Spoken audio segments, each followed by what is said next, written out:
What's up, guys? It's Book Talk Cutie Pie here, back with another book review. This one's for two books by the same set of authors. This is for Blooms of Darkness and Shadows of Ruin by Anna Applegate and Helen Domico. I hope I'm saying all those names correctly. But let's get into it because these books were good. All right, here we go.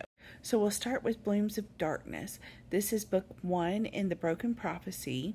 And before I begin, I just want to say that these two authors were new to me. They're both indie authors, and they reached out to me on IG and asked me if I would like to read and review because Shadows of Ruin was getting ready to come out. And I said, absolutely. And guys, they nailed it. They nailed it out the gate. So with this book, specifically, Blooms of Darkness, I can't decide what I like more.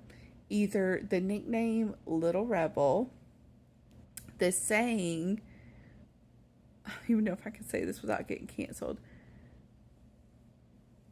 tits and daggers, the banter between Lana and Cade, or Cade, the Shadow Zaddy himself. So let's ponder that.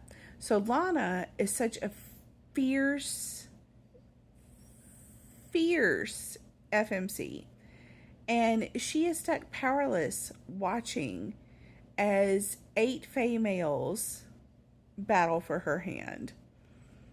The shadow-wielding Zaddy, Cade, is our MMC, and he brings such energy, such banter, power, mystery, all of it to the table.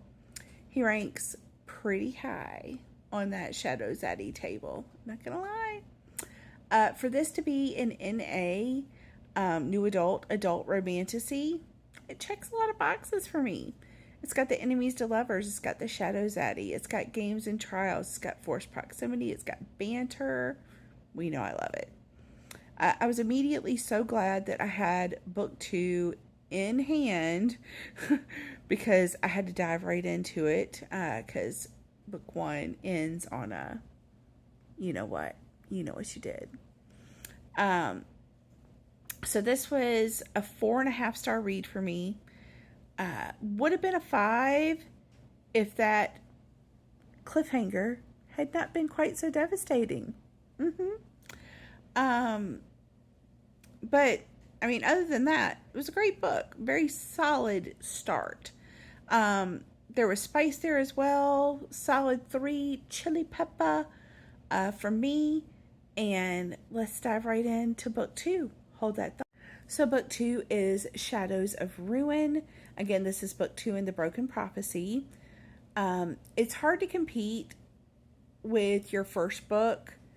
You want the second to be better, more gripping, and all that jazz. But a lot of people fall short with the second book. These two authors did not. They rose to the challenge, and they made a standout second book that leaves you really thirsty for book 3. And December is a long way away. So this book picks up right where book 1 leaves off. This is a series that I will highly recommend that you read in order. Otherwise, you're going to have a whole different set of feelings launching into book 2. Lana, our FMC, just wants her freedom back. She wants to return to what's left of her friends and family, while Cade just wants to keep her safe and by his side. One thing I like, and I'm not sure about at the same time, is the multiple POVs from like even other characters that aren't Lana and Cade. But it seems to be trending more in books lately, so maybe I'm just not used to it. I will say the side characters in this book, they kind of got some main attraction energy. Especially Raya and Jax. I hope I'm saying those names right. Overall, another strong 4.5 star read for me. I would say the spice a little less because Lana's got some anger.